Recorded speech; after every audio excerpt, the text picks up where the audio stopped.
मैं हूं अभिषेक मिश्रा और आज की इस क्लास में हम लोग देखने वाले हैं 12वीं कक्षा की दूसरी कविता पद को, जो कि सूरदास द्वारा रचित है।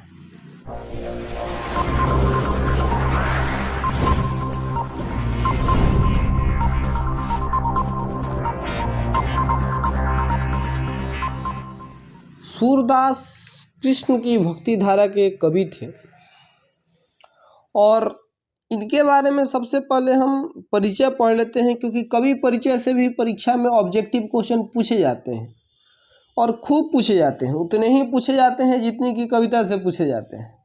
इसलिए ऑब्जेक्टिव के दृष्टिकोण से हमारा ये कवि परिचय बहुत महत्वपूर्ण होता है।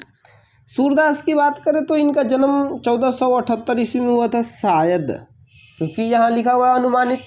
और देहांत की बात करें तो इनका देहांत 1583 ईस्वी में हुआ था। जन्म स्थान दिल्ली के निकट सिही नाम का ग्राम था और निवास स्थान ब्रज क्षेत्र में क्रमशः गौघाट, वृंदावन एवं परसोली ग्राम था। ये सब हिंदी में है तो आप ये अपने से याद कर सकते हो। अभिरुचि क्या थी? कृष्ण भक्ति एवं वैराग्य।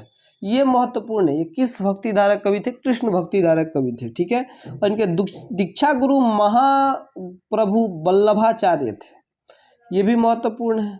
और ये जन्म से अंधे थे अथवा बड़े होने पर दोनों आंखें धीरे धीरे चली गईं, इसके बारे में बहुत स्पष्ट प्रमाण नहीं मिलता है।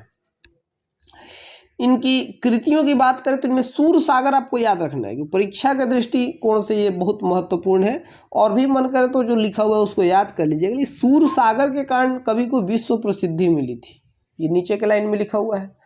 आगे देखते हैं क्या महत्वपूर्ण है। अगले पेज के दो तीन लाइन महत्वपूर्ण है, उनको मैंने हाईलाइट कर दिया है। पहला है कि सूर के काव्य तीन प्रधान विषय हैं। एक तो विनय भक्ति है ना, और दूसरा वात्सल्य और प्रेम श्रृंगार है। प्रेम श्रृंगार का अर्थ आपको पता होगा कि ये प्रेम का वर्णन करते हैं। वात्सल्य का अर्थ होता है कि माता पिता का जो पुत्र के प्रति लगाव होता है उसको वात्सल्य रस कहते हैं। और विनय भक्ति का मतलब है कि श्रद्धा से, प्रेम से, शांति से भक्ति की बात करना। और वात्सल्य के वे विश्व में अद्वितीय कवि माने जाते हैं, तो ये भी थोड़ा महत्वपूर्ण हो सकता है, इसीलिए मैंने इसको हाईलाइट कर दिया है। तीसरा जो लाइन है वो सबसे महत्वपूर्ण है कि ये जो दोनों पद हैं ये वात्सल्य भाव के हैं और सूर सागर से लिए गए हैं। तो ये थोड़ा सा किताब में गड़बड़ी के कारण अच्छे से आपको दिखाई नहीं दे रहा होगा। तो ये जो दोनों पद आज की कविता में हम लोग को पढ़ना है वो वात्सल्य भाव के हैं और सूर सागर से लिए गए हैं, ये भी महत्वपूर्ण है। ये पद जो सूरदास द्वारा रचित पद है वो किस ग्रंथ से लिया गया है? तो सूर सागर से लिया गया है। अब कविता को देखते हैं।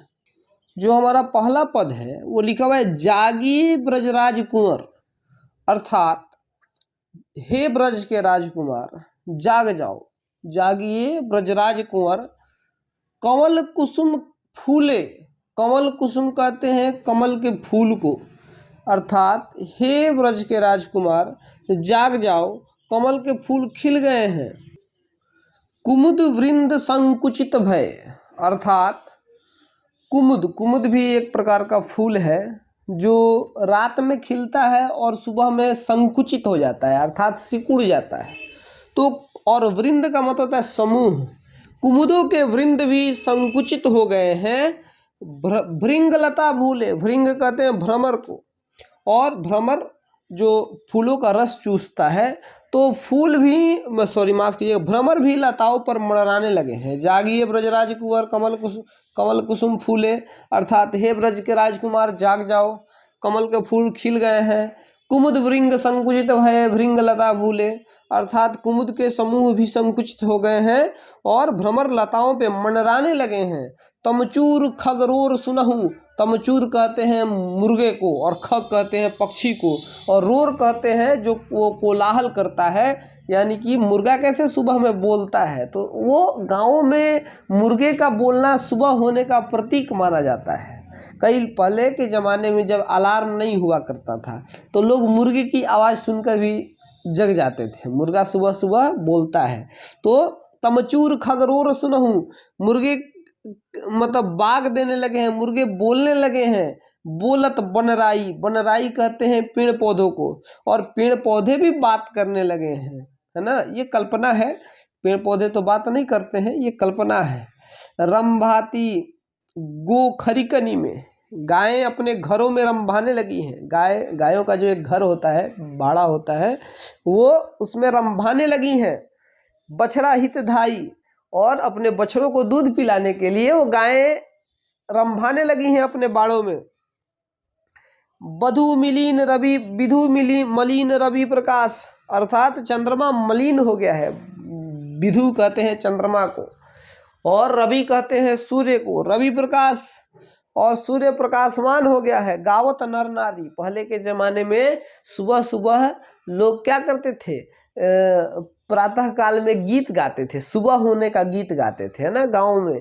तो अब तो ये सब चीज़ खत्म हो गया। ये हमारी पुरानी संस्कृति है जो धीरे धीरे समाप्त होते जा रही है। हम लोग पश्चिमीकरण को अपनाते जा रहे हैं।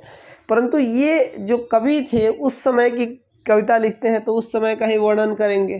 तो ये कहते हैं विधु मलिन रवि प्रकाश गावत नर नारी, चंद्रमा मलिन हो गया है, रवि प्रकाशमान मतलब सूर्य प्रकाशमान हो गया है, और नर और नारी गाने गा रहे हैं प्रातः का गीत।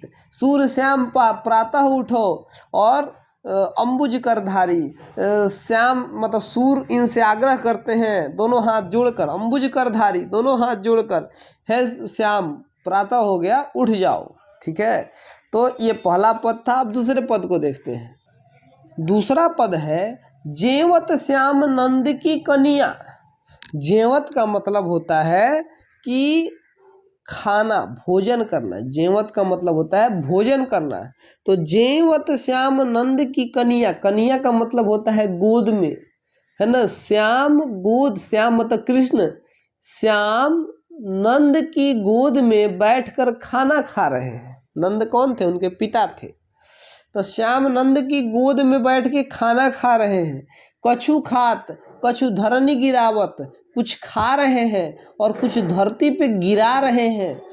छवि निरखती नंदरनिया, और नंद की रानियाँ यह छवि देख रही हैं, यह दृश्य देख रही हैं, है ना। बरी बड़ा बेसन बहुभांतिनी व्यंजन विविध अगनिया, मतलब बरी है, बेसन का बड़ा है, बहुत प्रकार के, बहुत भांति के व्यंजन बने हुए हैं, बहुत प्रकार के व्यंजन बने। अगनिया मतलब गिना नहीं जा सका, अनगिनत, बहुत प्रकार के बेसन के बरी बड़ा, बहुत प्रकार के अनगिनत व्यंजन बने हुए हैं। डारत खात लेत अपने कर, अपने ही हाथों से, कर मतलब हाथ, अपने ही हाथों से डालते हैं, खाते हैं, मुख में डालते हैं, खाते हैं अपने ही हाथों से। रुचि मानत दधि दुनिया, अर्थात उनकी जो रुचि है, व्यंजन बहुत प्रकार के हैं लेकिन उनकी रुचि जो है वो दही दुनिया में, दधी दुनिया, दधी मतलब दही और दुनिया मतलब पात्र, दही के पात्र में है। खा सब रहे हैं लेकिन रुचि जो है वो दही के पात्र में है। मिश्री दधी माखन मिश्रित करी, मतलब दही मक्खन और मिश्री को मिला करके मुख नावत छवि धनिया, मुख में डालते हैं और यह छवि धन्य है, मतलब धन्य वो लोग जो यह छवि देख रहा है ना।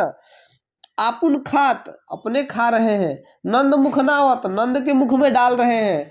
छो छवि कहत न बनिया, सो छवि कहत न बनिया, अर्थात ये कवि, ये छवि जो है, ये चित्र जो है ये कहते नहीं बन रहा है। जो रस नंद जसोदा विलसत, जो रस नंद और जसोदा को प्राप्त है, सो नहीं तीहु भवनिया, वो तीनों जग में मतलब तीनों लोक में कहीं नहीं है। जो रस नंद और यशोदा को प्राप्त है, जो सुख नंद और यशोदा को प्राप्त है, वो तीनों लोक में किसी को प्राप्त नहीं है। भोजन करी नंद अचमन लीन हो, अचमन करना कहते हैं अचोना। अचोना मतलब भोजपुरी में कहा जाता है खाने के बाद जब हम लोग हाथ धोते हैं। तो भोजन करी नंद अचमन लीन हो, मतलब भोजन करके नंद क्या क्या कर लिए, हाथ धो लिए। मांगत सूर जूठनिया, और तब उस जूठे भोजन को सूर मांगते हैं। सूरदास कवि उस जूठे भोजन को भी मांगते हैं, वो जूठा भी तो दे दो कृष्ण का। तो इस प्रकार हमारा दूसरा कविता खत्म होता है। इसके क्वेश्चन आंसर को अगले भाग में देखेंगे। धन्यवाद।